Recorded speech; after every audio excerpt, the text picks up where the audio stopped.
అందరికీ నమస్కారం.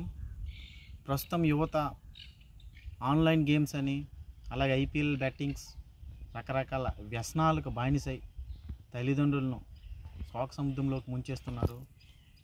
ఈ మధ్య చాలామంది యువత ఆన్లైన్ గేమ్స్తో సూసైడ్ చేసుకునే విషయాలైతే మనం పేపర్లో చూస్తున్నాం.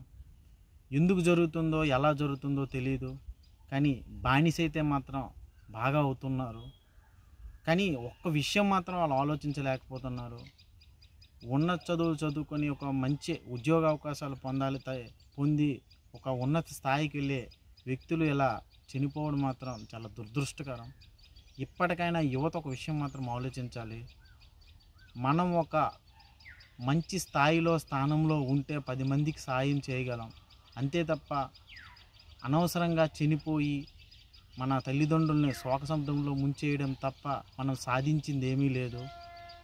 ఒక విషయం మాత్రం గుర్తుపెట్టుకోవాలి, యువత తన కాళ్ళ మీద తను నిలబడుతూ 10 మందికి ఉపాధి అవకాశం ఇచ్చే విధంగా ఉండాలి తప్ప ఇలాంటి గేమ్స్ అలాగే చిల్లర వ్యసనాలకు బానిసై తన లైఫ్ని మాత్రం త్యాగం చేయకూడదు. ఒక్క విషయం గుర్తుపెట్టుకోండి. కేంద్ర రాష్ట్ర ప్రభుత్వాలకు కూడా ఒక విషయం తెలియజేయాలనుకుంటున్నాను.